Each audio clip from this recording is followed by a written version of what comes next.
Bonjour à tous et bienvenue sur la Tribune de Coruscant pour une nouvelle vidéo de La Tribune vous répond, série de questions-réponses sur l'univers Star Wars. Avant de commencer cette vidéo, je vous invite à aller nous suivre sur Facebook, Twitter et Instagram si vous voulez vous tenir au courant de l'actualité Star Wars. On commence aujourd'hui par la question de Jedi Bob qui voudra en savoir plus sur les routes commerciales de la galaxie. Dans l'univers canon, on trouve 5 grandes routes commerciales dans la galaxie, que l'on appelle aussi les super routes hyperspatiales. Il existe donc la route commerciale de Rima, la route commerciale perlémienne, la voie idienne, la passe corellienne et enfin la voie marchande corellienne.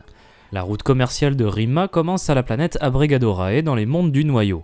La route traverse ensuite les colonies, la bordure intérieure, la région d'expansion, la bordure médiane et enfin la bordure extérieure passant par les mondes de Dental, Giju, Gorman, Thyphera, Yagdul, Runa, Vandelhelm, Wustri, Vondark, Sullust, Eriadu, Clagdor, Triton, Sluisvan, Caridef pour enfin atteindre le monde de Kal Shebol dans la bordure extérieure. Cette route fut établie 5500 ans avant la bataille de Yavin par la jonction de multiples routes hyperspatiales. La route commerciale de Rima croisant d'ailleurs deux autres super routes, la voie idienne passant par la planète Eriadu et la voie marchande corellienne passant par Yagdul.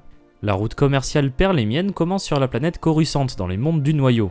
La route traverse ensuite les colonies, la bordure intérieure, la région d'expansion, la bordure médiane et enfin la bordure extérieure, passant par les mondes d'Al-Sakan, Anaxes, Brental 4, Yabol Opa, Castel, Vurdonka, Shazwa, Tiran, Tahanab, Geyser, Lantilise, Roche, Abean, La Roue, Centares, Columex, Felucia, Liana, Desevro, Makemte, Kermia, pour enfin atteindre le monde de Karkaris. Cette route est traversée par la passe corellienne qui commence également à Coruscant, mais également par la voie idienne qui passe par la planète Brental 4.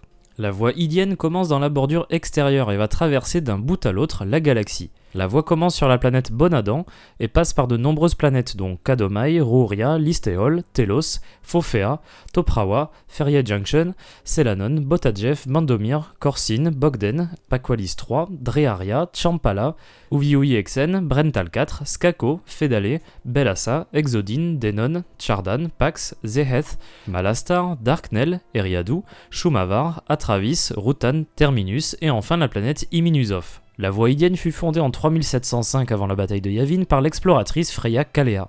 Le monde du Noyau Corulag eut son influence sur le tracé de la voie idienne, en réclamant qu'elle passe par le monde d'Eriadu dans la bordure extérieure, afin d'assurer que le transport du minerai Lomite, extrait d'Eriadu, soit plus régulier. La position d'Eriadu, bien que dans la bordure extérieure, sur deux voies commerciales, la voie idienne et la route de Rima, permit à la planète de devenir un monde commercial majeur. La passe corellienne est sans doute la plus ancienne route commerciale de la galaxie, ayant été fondée 25 000 ans avant la bataille de Yavin. Commençant sur Coruscant, la passe corellienne s'étend jusqu'aux limites de la bordure extérieure. La passe corellienne relie de nombreuses planètes avec Ixtlar, Corellia, Tinel 4, Loronar, Byblos, Iceno, Abednedo, Denon, Spirana, Romamul, Alantin 6, Gamor, Bakrana, Milagro, Newkov, Drukenwell, Mongadza, Erdes, Radnor, Christophe 6, Ryloth, la passe des contrebandiers, Naos et enfin Lamared. Cette route a été cruciale pour l'établissement de Corellia en tant que monde puissant économiquement parlant. Avec la route perlémienne, la passe corellienne marque les frontières d'une zone nommée la Tranche, située à cheval sur les colonies, la bordure intérieure, la région d'expansion, la bordure médiane et enfin la bordure extérieure. La Tranche, située à l'est galactique, était encadrée par les nouveaux territoires au nord et par les secteurs dérivants au sud. La Tranche, au fil de l'exploration galactique, devint la zone la plus peuplée et explorée de la galaxie. La passe corellienne partage sa planète de départ Coruscant avec la route commerciale perlémienne. La planète Corellia est traversée par la passe corellienne mais aussi par le départ de la voie marchande corellienne. La passe corellienne est traversée par la voie idienne entre les colonies et la bordure intérieure. Vers la fin du tracé de la passe corellienne, on retrouve le triangle de l'épice entre les planètes Rune, Ryloth et Tatooine, une zone contrôlée par le syndicat des Pikes et populaire parmi les contrebandiers. Enfin, la voie marchande corellienne commence dans les mondes du Noyau et s'étend jusqu'aux confins de la bordure extérieure. Partant donc de la planète Corellia, la voie marchande passe par Duro, Osnian Prime, Kelada, Foles, Bestin 4, Mekis, Yagdul, Arin, Kinyen, Bomiskouri, Chryselist, Kal, Jirok, Kargamalis, Mugar, Javin, Astubek, Kumru, Haichuna, Kirtakin, Mexeluin, Gerenthum, Indelian, Bendelum, Zanox, Yone, Mataou, Anantapar, Shuxl, Ertegas, Darlin Boda, Ornkios, Ozu, Ishenaa, Togominda, Berolsdon, Manfa et enfin la planète Terminus. Initiée 25 000 ans avant la bataille de Yavin, la voie marchande corellienne fut toutefois achevée 19 500 ans plus tard, soit 5 500 ans avant Yavin. On poursuit avec la question de Soso52 qui voudrait savoir pourquoi Gunray obéit à Darth Sidious dans l'épisode 1. Dans l'univers canon, nous savons que Darth Sidious était passé maître dans l'art de la manipulation. Il avait pris le temps de contacter les individus les plus influents de la galaxie, parvenant à les convaincre d'agir selon ses désirs, usant de promesses ou de menaces. C'est exactement ce qu'a fait Sidious en contactant Nute Gunray. Sidious réussit à influencer et assurer l'ascension de Gunray au sein de la Fédération du Commerce, le Néimoïdien devant donc sa nouvelle position à Sidious.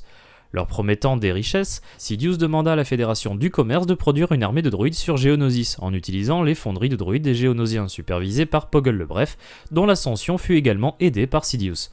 Toutes les manipulations de Sidious lui permirent d'accéder au poste de chancelier de la République tout en assurant la création d'une armée droïde qui lui servirait dans la future guerre des clones contre les séparatistes, dont les grandes figures doivent leur influence à Sidious. Afin d'accéder à ce fameux poste de chancelier suprême, Palpatine usa donc de Nute Gunray et de la Fédération pour créer la crise du blocus de Naboo, créant un élan de sympathie en sa faveur et prouvant l'inactivité de la bureaucratie de l'administration de Finis Valorum.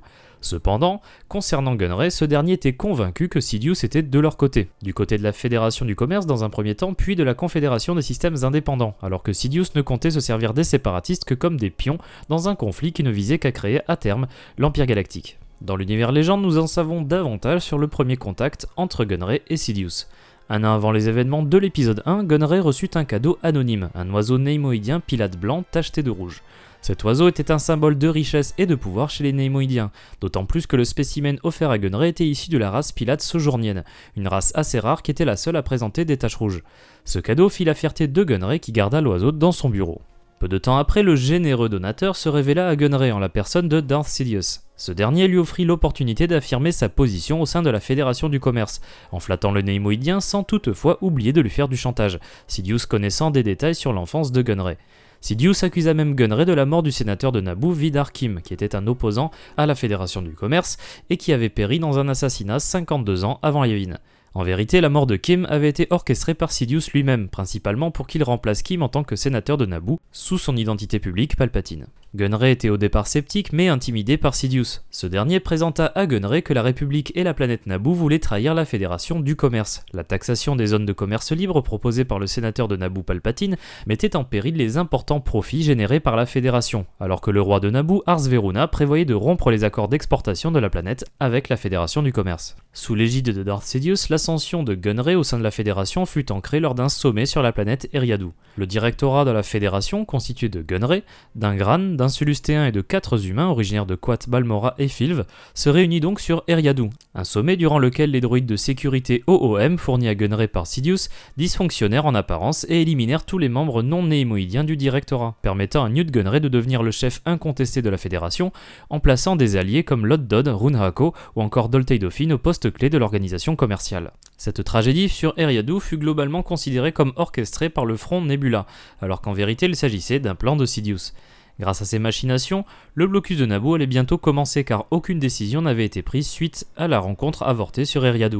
Ce fameux blocus de Naboo qui permettra par la suite à Palpatine d'accéder à la position de chancelier suprême de la République Galactique. Merci d'avoir regardé cette vidéo, j'espère qu'elle vous a plu. Si c'est le cas, n'hésitez pas à laisser un like, à la partager et à vous abonner si vous ne voulez pas rater les prochaines vidéos de la Tribune de Coruscant. Je vous invite à aller nous suivre sur les différents réseaux Facebook, Twitter et Instagram. Vous pouvez nous poser vos questions pour les prochains La Tribune vous répond dans les commentaires ou sur les différents réseaux.